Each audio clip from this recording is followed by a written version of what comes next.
Hello, my English 113 students. Hope you are well. Welcome to week 11 of this class. Fantastic. What's going on this week? One-on-one conferences. What does that even mean? I'll tell you in a second. And then you get to revise paper 2 because your goal is then to submit writing project 2 for this week. So not a lot of other extracurricular stuff for this week. It's just I want you to spend the week revising, making sure you get a good grade on writing project number 2. Okay, so a couple of the specifics. If we were meeting face-to-face, I would meet with you one-on-one, face-to-face, and we would look at your grade, see what concerns you had, and such like that. For online classes, it's done a little differently. You can look at your grade at any time by, actually, let me switch over to student view so I can show you how you do it. Okay, so I'm going to go switch to student view. If I was a student and I wanted to know what my grade was, I would go to grades. Right over here. Click right there. And that would show me my grade. Now, since this is my personal grade and I haven't done any assignments, I've got a 0 in the class. But it'll show you exactly what you've earned and the feedback and all this kind of stuff. And at the bottom, right down here, is your overall grade. Now, your grade actually consists of this final percentage plus whatever extra credit you've earned. Extra credit will come from the midterm survey and the end of term survey. So if it says like plus 1% over here for the midterm survey, then and your grade was at 89%, it would be 89 plus 1. It would be 90%. Yeah. Anyway, so you can look and see what your grade is. You can see exactly what you earned on any particular assignment. And if you are curious on what you earned on the assignment, you gotta just click on this and it'll take you right to that assignment to see what you have done on that and gotten feedback. So what I would like you to do, it's up to you, but I will make myself available during my office hours. Again, to my office hours, you would look at the syllabus, and you download the syllabus, and you look at the syllabus.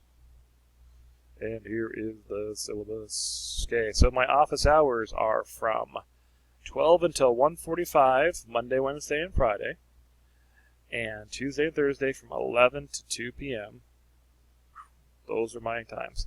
You call me at this number. I will be in my office, I hope.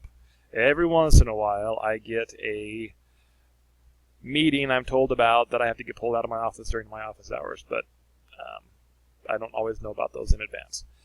So, you can call me at this number during my office hours. We can talk about your grade, or you can email me at this email address using your Shaw email, and I will be happy to answer any questions you may have. But if you're just going to email me and say, what's my grade? I will respond back and say, you can check it out yourself by going to grades. Okay? You don't have to contact me to see what your grade is. It shows you right there. What? Okay, so what else is going on for week 11? Let's get down here to week 11. Oh, one more thing. Why are we having these one-on-one conferences this week? Well, because again, if you're looking, some people are working way far ahead. Okay, don't do that. But you'll notice that for this week, we're about here in the end of October. If you look at the academic calendar, and that's found under the web page here. If you go to Shaw and you click on calendars, it takes you to the academic calendar. But if you look at the academic calendar for this semester, you'll notice that November the 4th, which is a Friday, that is the last day to withdraw from a course with a grade of a W. So if you are not passing the class by that time, and it doesn't look like you're going to pass the class, then you have the option to drop the class. That is between you and your advisor. I cannot tell you to do it for you. I will not give you, I will just give you what your information is, and you will have to make the decision. A W, if you drop it and you get the W, that does not hurt your GPA. What it can hurt is your financial aid, because if you drop a class, that will lower the number of credits you are taking per the semester. And for some financial aid, you need to have at least a certain number of credits. But again, that is something you discuss with your advisor, not me. I cannot tell you to drop the class. I can only tell you what your grade is, and then you need to make that decision. But if you drop the class after the 4th, then you get a failing grade. Yes, so that is the last day to drop it on the 4th. All right, enough of that. All right, so The other goal for this week is to revise paper 2. So last week, and the last couple of weeks, this annotated bibliography. So once again, writing project 2 is an annotated bibliography. You are writing an annotated bibliography. You're finding 4 sources. 4 sources. 4. Okay. How do you know you're supposed to have 4 sources? Well, because it says a total of 4. 4 total sources. Right there.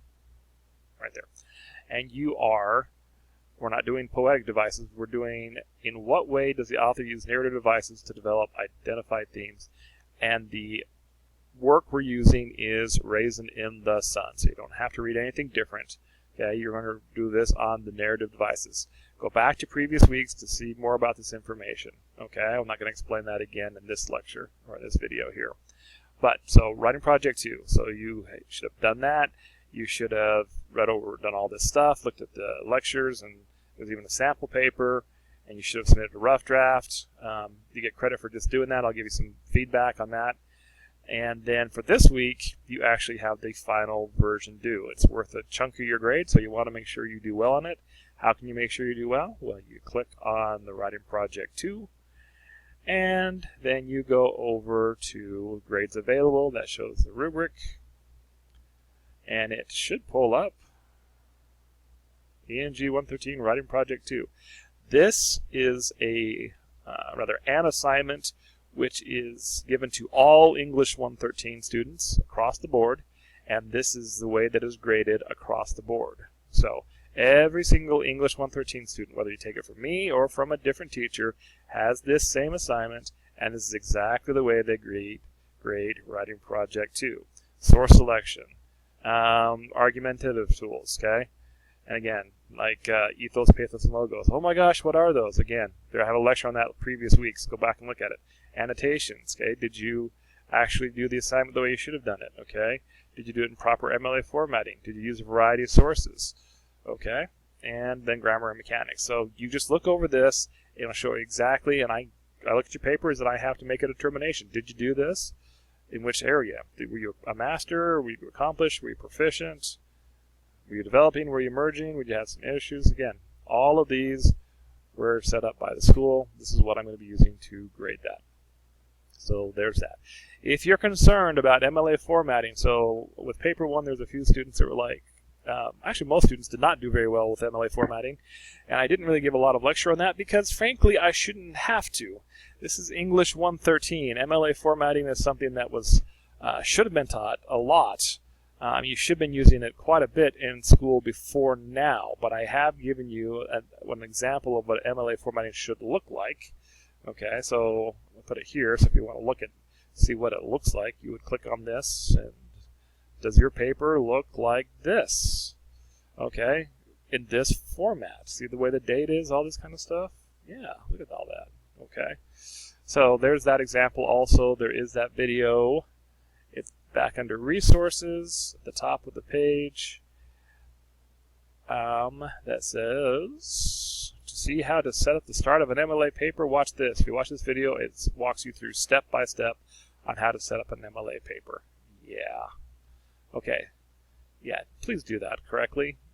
The resources are there at your fingertips. You can say, well, why did you teach us how to do this until later? Well, it's very simple. Again, it's something you should have learned, a skill you should have already learned before you got to English 113. If you didn't, then I don't have to tell you. You should have. Okay? So there you go. So that's what's going to happen for week 11. And then next week we will look at the final project, Writing Project 3. Again, Writing Project 3 is the research paper.